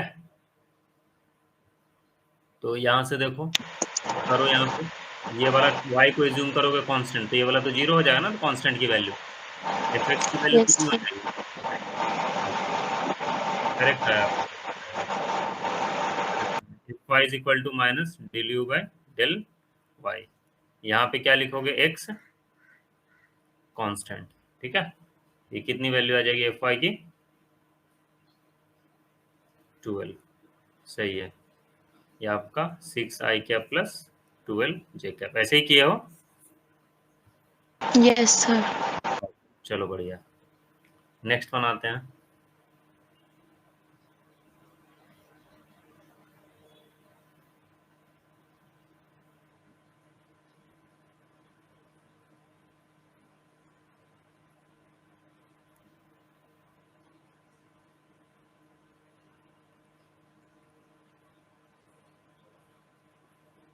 देखो, सिमिलर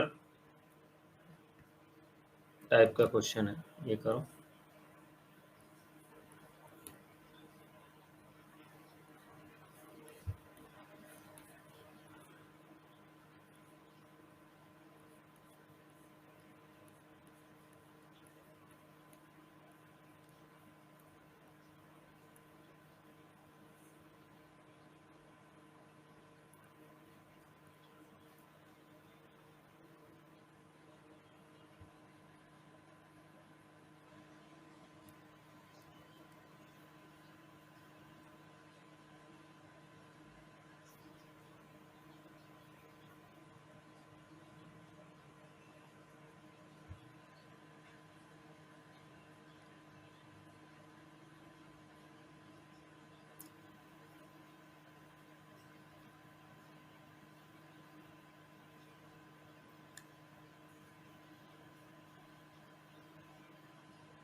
बोलो। Sir 2P0 E0 R into R cap. Force vector form में ले आए, मतलब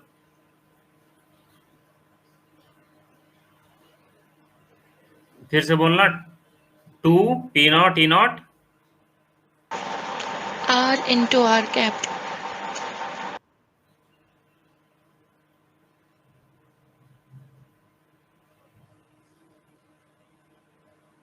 करेक्ट है वेक्टर फॉर्म में। अगर स्केलर फॉर्म में बोला जाएगा तो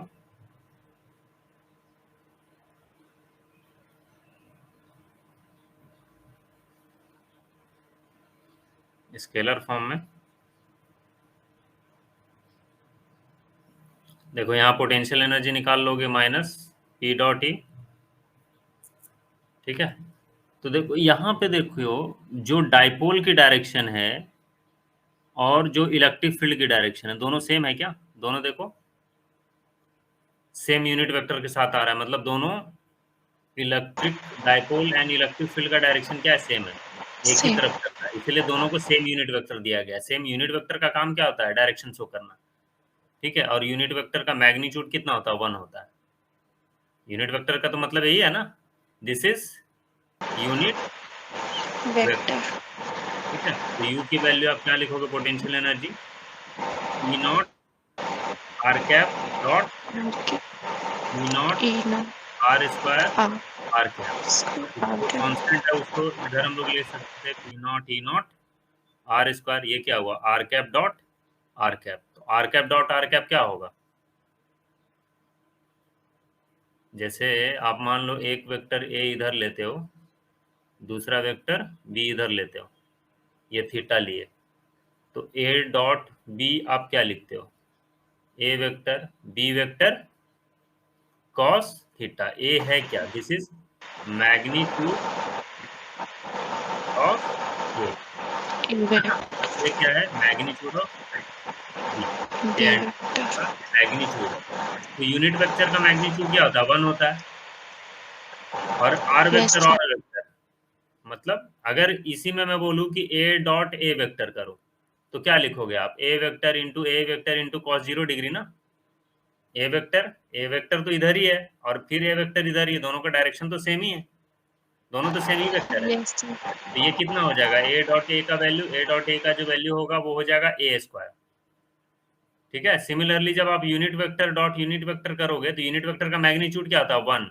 1 इंटू कॉस 0 डिग्री, कॉस 0 की भी वैल्यू क्या होती है? 1, तो इसकी वैल्यू हो One. जाएगी 1, But ठीक है। तो पोटेंशियल एनर्जी यहाँ जो आने वाला है P0 into R0 into are square, ठीक है।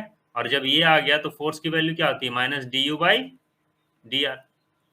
तो फोर्स यहाँ से निकल जाएगा कितना? P0 E0 ठीक है, मैग्नीट्यूड फॉर्म में। क्या ये बात समझ में आया? yes, sir. चलो नेक्स्ट सवाल पे आओ।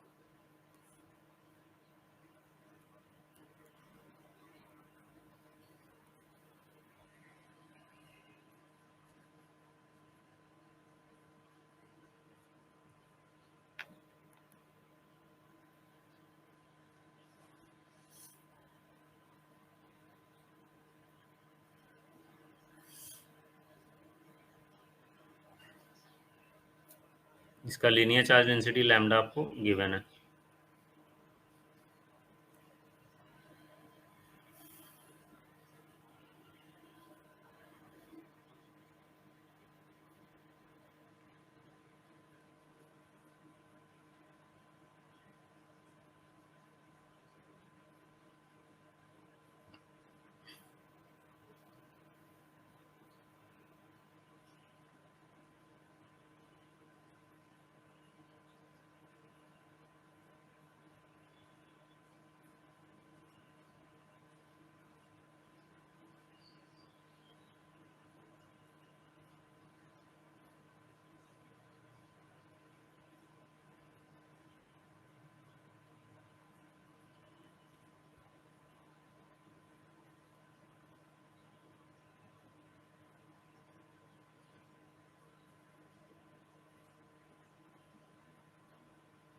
हो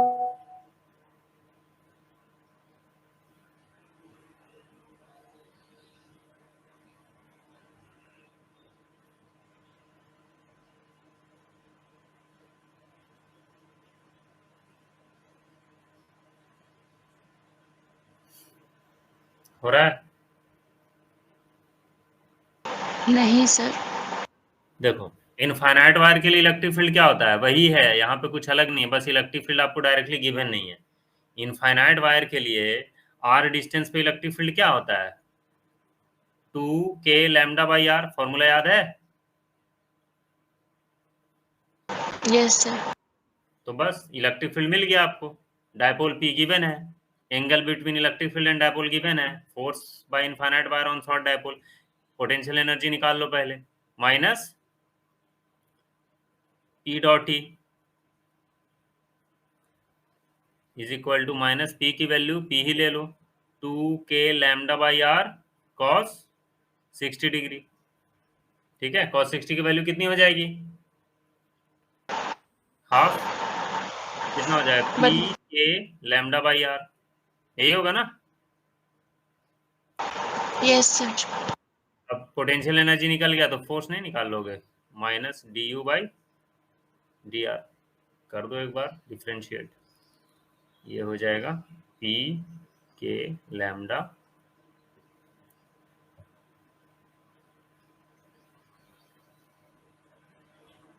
क्या होगा, 1/r का डिफ्रेंशिएशन,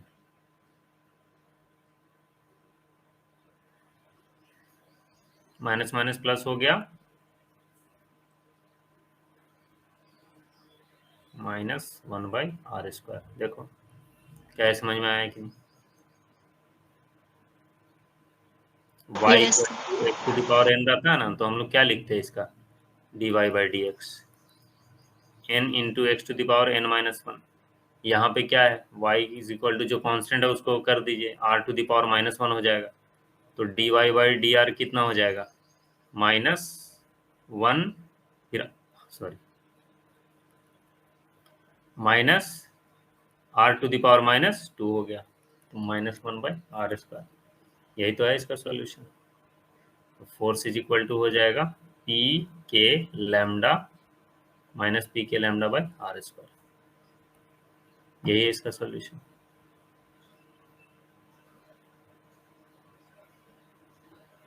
क्लियर? Yes sir. हम्म,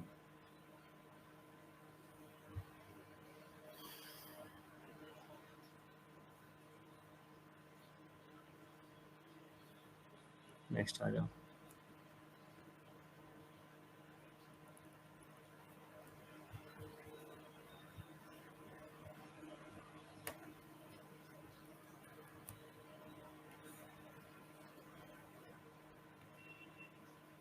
एक डायपोल यहाँ पे रखा हुआ है, दूसरा डायपोल यहाँ पे रखा हुआ है, दोनों के बीच का डिस्टेंस स्मॉल है, we have to find out force between them.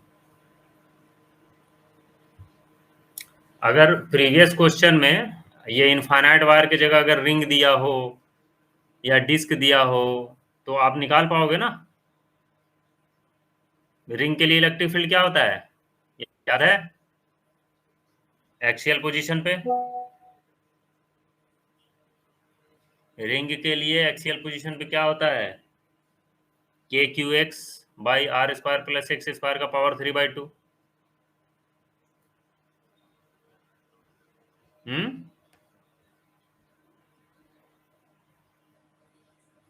Electric field याद नहीं किए हो आप क्या, फिर रिवीजन करके आए बताओ। हाँ,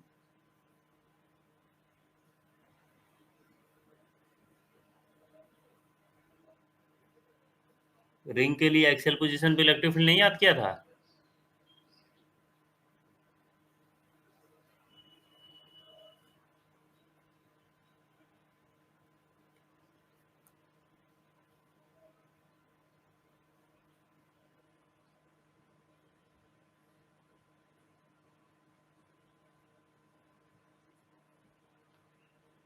नहीं बोल दे आप।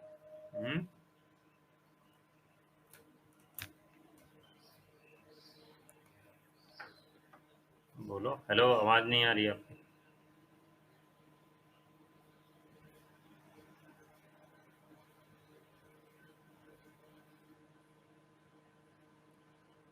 Hello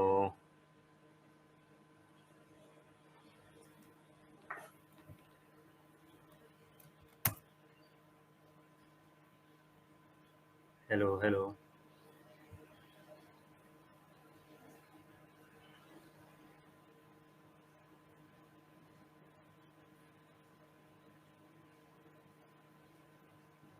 hello. सर आवाज आ रही है? हाँ अभी आ रही है। तो आप रिंग वगैरह के लिए इलेक्ट्रिक फील्ड याद नहीं किए हो?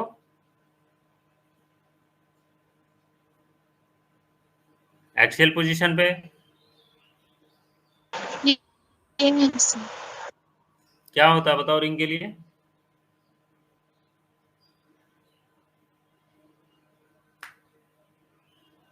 रिंग के लिए, इनफाइनाइट वायर के लिए, सेमी इनफाइनाइट वायर के लिए, सर्कुलर आर्क के लिए, ये सब के लिए इलेक्ट्रिक फील्ड याद रखना होगा आपको। फॉर्मूला है ना आपके पास? 1/4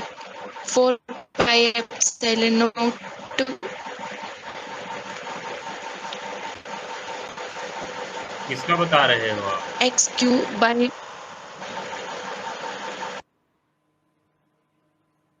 आपकी आवाज काफी कट रही है।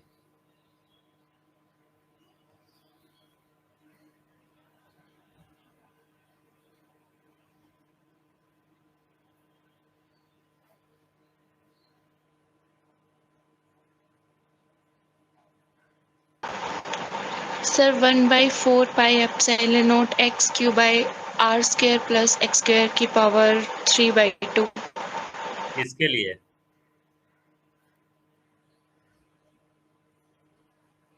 किसके लिए? एक्सिस यूनिफॉर्मली चार्ज रिंग की एक्सिस।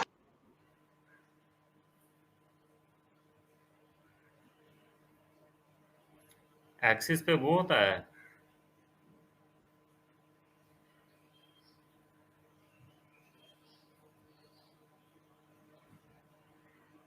हम्म। आप किसी अदर का बता रहे हो?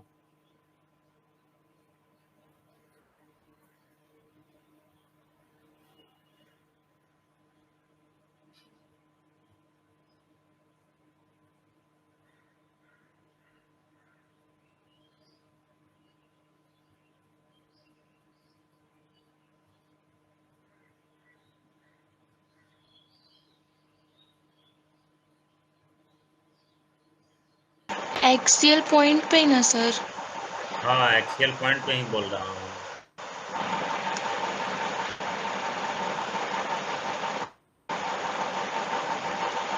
के Q X by are square plus X square की पावर 3/2। अभी करेक्ट। इनफाइनाइट वायर के लिए आप, फाइनाइट वायर के लिए जनरल फॉर्मूला क्या लिखते हो?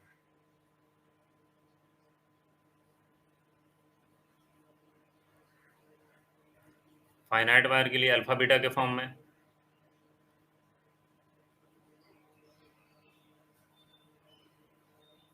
ठीक है चलो ये वाला सवाल करिए आप फटाक से।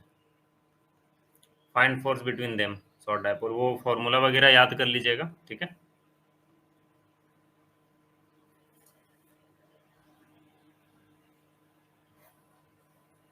इसके लिए देखो कैसे करोगे।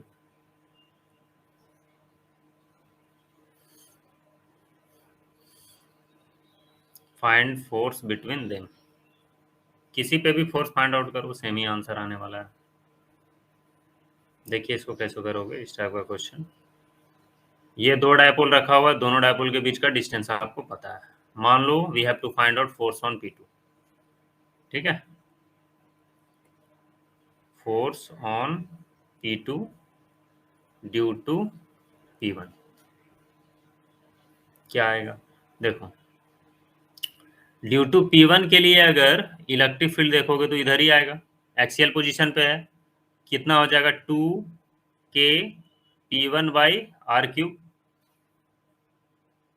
यही होगा इलेक्ट्रिक फील्ड। इलेक्ट्रिक फील्ड की डायरेक्शन एंड डायपोल मोमेंट का डायरेक्शन तो सेम ही है, तो पोटेंशियल एनर्जी क्या लिखोगे? Minus P.E। तो this is equal to minus P2 dot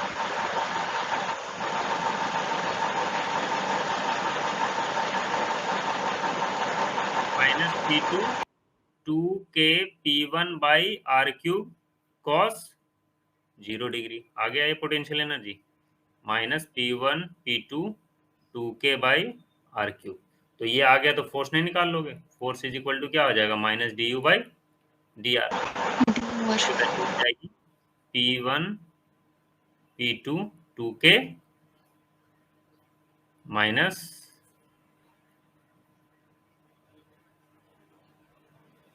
3 by R to the power 4। 3 दूनी 6 हो जाएगा। फोर्स की value minus 6 2K P1 P2 by R to the power 4। क्या ये बात समझ में आया? Yes sir. है ना। आप सेम काम इसके लिए भी कर सकते थे, P1 पे फोर्स निकाल लो तो भी सेम ही आएगा। फोर्स ऑन P1 अगर निकालोगे आएगा सेम ही चीज ना, आंसर अलग नहीं आएगा। कर दूं कि कर लोगे वो वाला? कर लेंगे सर। कर लोगे।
Sir P1 P2 by 4 pi epsilon naught R cube into 1 minus 3 cos square theta। नहीं, देखो, two short dipole are placed as shown. The energy of electric field interaction between these dipole will be। Energy मतलब आपको potential energy find out करना है, यही है और कुछ नहीं। P2 का एक कंपोनेंट इधर ब्रेक कर दो, क्या होगा ये P2 cos थीटा, और ये क्या हो जाएगा P1 sin थीटा और P2 sin थीटा। तो इधर पे एक्सियल पोजीशन बनेगा, ये 1 मान लो। P2 के लिए एक्सियल पोजीशन बनेगा ना, तो इसका इलेक्ट्रिक फील्ड क्या होगा 2K P2 cos theta by are cube, और P2 sin थीटा के लिए इक्विटोरियल बनेगा, अगेंस्ट में इलेक्ट्रिक फील्ड होगा P2 K P2 sin theta by are cube, यही होता है ना। Yes sir. तो E2 मान लो। तो नेट इलेक्ट्रिक फील्ड इधर कहीं आता है, ई नेट, या फिर इसको ई ही लिखो। ई की वैल्यू आप क्या लिखोगे, ई की वैल्यू वेक्टर फॉर्म में लिखोगे E1 आई कैप प्लस E2 जे कैप। मतलब हम एज्यूम कर रहे हैं कि ये वाला एक्स एक्सिस है और ये वाला वाई एक्सिस है, ठीक है। और P1 क्या हो जाएगा तुम्हारा P1 आई कैप, एक्स एक्सिस के अलॉन्ग है। तो पोटेंशियल एनर्जी क्या लिखोगे, minus P dot E, P dot E. यहाँ से एनर्जी निकल आएगा माइनस P1 आई कैप डॉट E1 आई कैप प्लस E2 जे कैप। तो E2 के लिए तो पोटेंशियल एनर्जी 0 आ जाएगा ना, वो तो 90 डिग्री चला आया, तो माइनस P1 इंटू E1 आ गया। तो P1 की तो वैल्यू P1 है, E1 की वैल्यू कितनी है 2K P cos theta by, ये तुम्हारा सेटअप, ठीक है। Yes sir. ये वाला ट्राई करिए।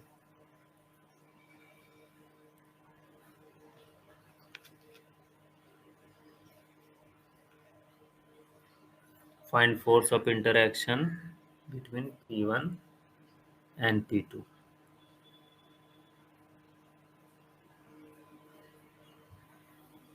वही पोटेंशियल एनर्जी निकालोगे, फिर उसको डिफरेंशिएट कर दोगे तो फोर्स आ जाएगा, अभी जैसे निकाला पोटेंशियल एनर्जी।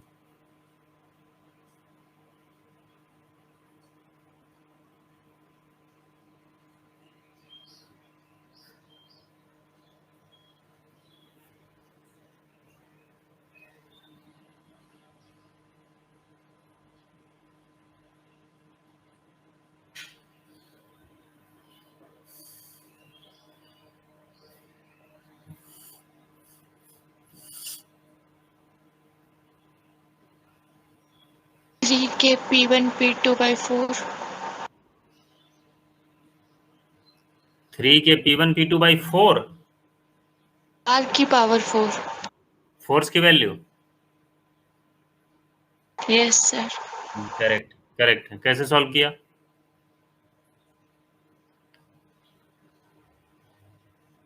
कैसे सॉल्व किया सर बताओ। यहाँ पर E1 हो जाएगा -K P1/R³।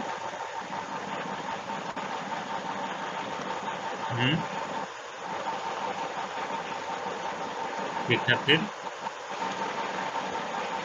Sir potential energy P into E, तो -P2 इंटू E1। सही है। मतलब आपने ये जो इक्वेटोरियल लाइन पे ले लिया ना, यहाँ पे ले लिया होगा इलेक्ट्रिक फील्ड, अगेंस्ट में चला यस। आएगा, कितना हो जाएगा ये K P1/R³। अब दोनों के बीच का एंगल क्या है? Theta is equal to 180 degree. तो पोटेंशियल एनर्जी यहाँ से आ गया, माइनस माइनस प्लस हो जाएगा ना, तो P इंटू ई हो जाएगा, that is P into K P1/R³। और ये U निकल गया तो F is equal to minus DU/dr, है ना। Yes sir.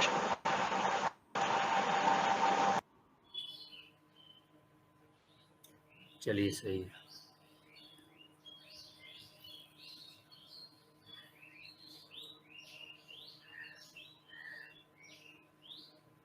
तो देखो टाइम पीरियड वाला थोड़ा लास्ट वन करा देते हैं।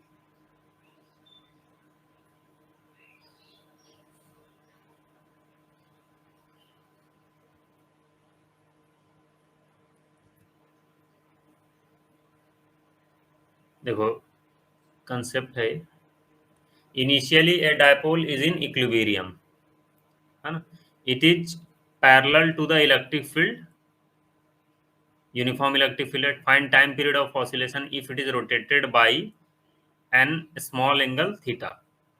ठीक है, इनिशियली मतलब क्या है, डायपोल तुम्हारा इधर है और इलेक्ट्रिक फील्ड भी इधर ही है, दोनों सेम डायरेक्शन में।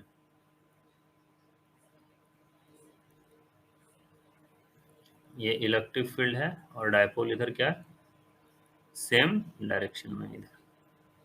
तो थीटा इज इक्वल टू क्या है, 0 डिग्री। इक्विलिब्रियम में है क्या ये, फोर्स की तो वैल्यू 0 ही होगी, कांस्टेंट इलेक्ट्रिक फील्ड है। टॉर्क की भी वैल्यू क्या हो जाएगी, 0 हो जाएगी। पैरेलल में तो 0। टॉर्क की वैल्यू 0 होती है। तो ये क्या है, dipole is in equilibrium, yes. Dipole is in equilibrium. अगर इस पोजीशन से डायपोल को स्लाइटली रोटेट किया जाए, ठीक है, मतलब इलेक्ट्रिक फील्ड ये है, डायपोल को स्लाइटली यहाँ से हल्का सा एकदम स्मॉल एंगल थीटा से आप रोटेट करिए, तो फिर टाइम पीरियड ऑफ ऑसिलेशन क्या होगा। यहाँ पे एफ नेट की तो वैल्यू अभी भी 0 होगी, लेकिन टॉर्क नेट की वैल्यू क्या हो जाएगी, P into E into sine theta. Theta क्या है, वेरी स्मॉल,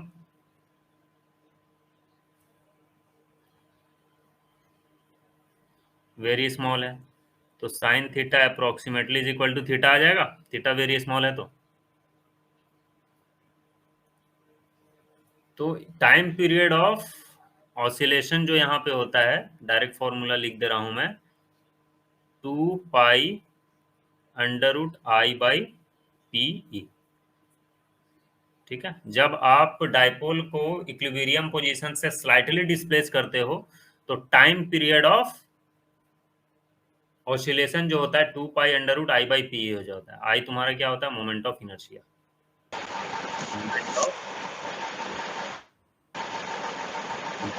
क्या बात समझ में आया? Yes sir. ये है